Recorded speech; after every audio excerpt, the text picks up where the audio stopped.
Most people who read Revelation come away more confused than when they started, more afraid, more uncertain, and I want to tell you that's not your fault. That's a teaching problem. If you've ever opened Revelation and thought, I have no idea what I'm looking at, this series is for you. Here's what I'm going to show you in this video. Revelation chapter 1 tells you exactly how to read the rest of this book. Not just what it's about, but how to read it. And if you miss that, you'll be lost by chapter 4. I've spent years studying this book, the language, the background, the scholarship behind it. We're going to go verse by verse, and we're going to do it without the sensationalism. Let's get into it. Before we read a single verse, I need to tell you something about Revelation that most people never hear.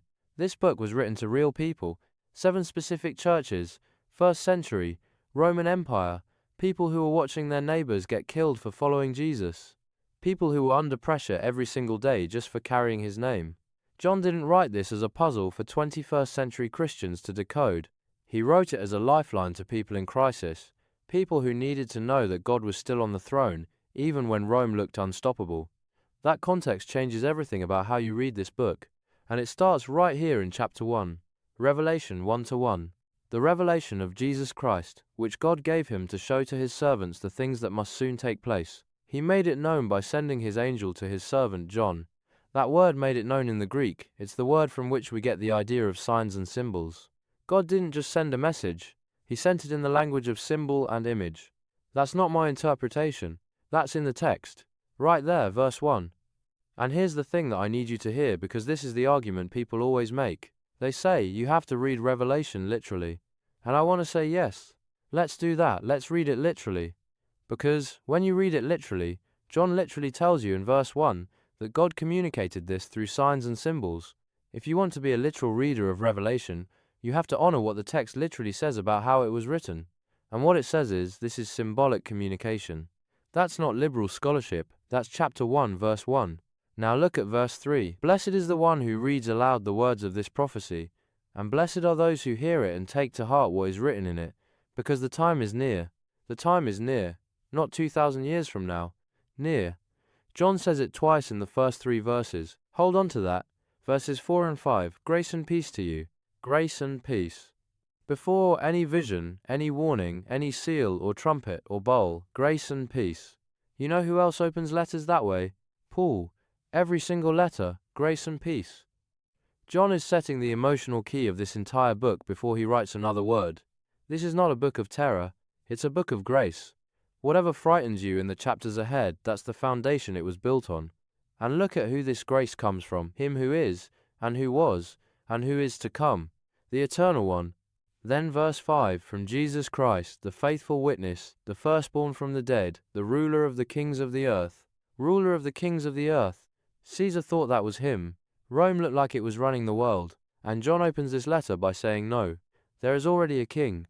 His name is Jesus. And every earthly ruler answers to him whether they know it or not. That's not abstract theology. That's a survival message. That's what you say to people who are being crushed by an empire. Evil looks like it's winning. It isn't. Now verse 9. And this one stops me every time I read it. I, John, your brother and companion, in the tribulation and the kingdom and the patient endurance that are in Jesus, was on the island called Patmos on account of the word of God and the testimony of Jesus. Companion in the tribulation. John is not writing from a comfortable distance. He's been exiled. Patmos was a Roman penal colony, a rock in the Aegean Sea where Rome sent people they wanted to silence. John is there because he wouldn't stop talking about Jesus, and he calls himself your companion in the tribulation. Not your observer, not your reporter, your companion. He's in it with the people he's writing to. And I want you to feel the weight of that for a second.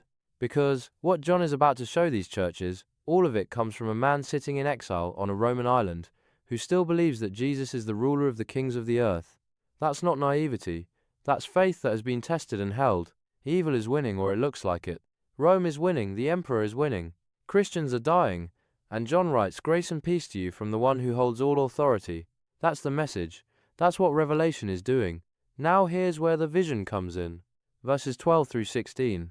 John turns and sees 7 golden lampstands, and standing in the middle of them, someone like a son of man. His head and hair were white like wool, as white as snow. His eyes were like blazing fire. His feet were like bronze glowing in a furnace. His voice was like the sound of rushing waters. In his right hand he held 7 stars. Out of his mouth came a sharp double-edged sword. His face was like the sun shining in all its brilliance. Now, remember what we said in verse 1. God made this known through signs and symbols. So when you read this description, you're not meant to build a literal picture. You're meant to feel the weight of what each image is communicating.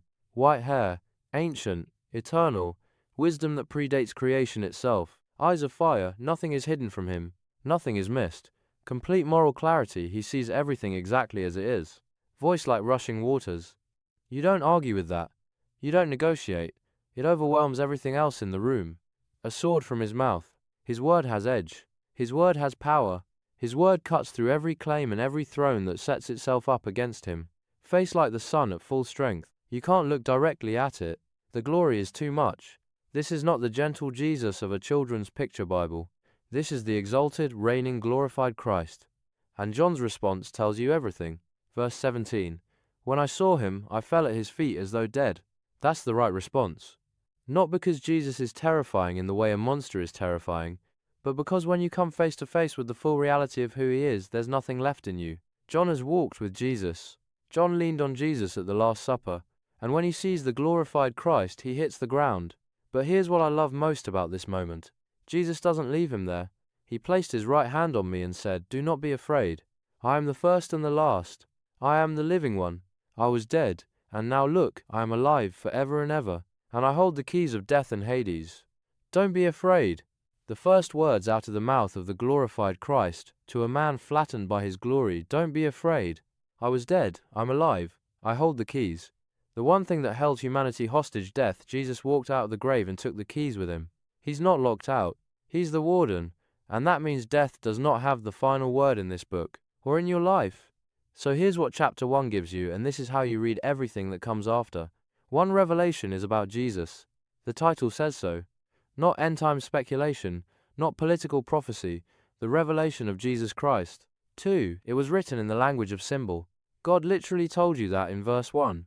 So when you see beasts and dragons and numbers, you're not meant to find a modern news event to match them to. You're meant to ask what the symbol means. 3. John is your companion in tribulation, not your commentator from the sidelines. He's in it, and he's writing to people who are in it. Evil looks like it's winning. It isn't. Jesus is the ruler of the kings of the earth. 4. Jesus holds the keys. Death is already defeated. The whole rest of the book plays out on that foundation. Get those 4 things from chapter 1, and you are ready for everything that follows. Next video, we go into chapters 2 and 3, the 7 letters to the 7 churches. These are not history lessons. These are letters addressed to real churches with real problems, and they're going to sound uncomfortably familiar. Watch that one here. If this is your first time here, subscribe. We're going verse by verse through Revelation without the fear and without the sensationalism. I'll see you in the next one.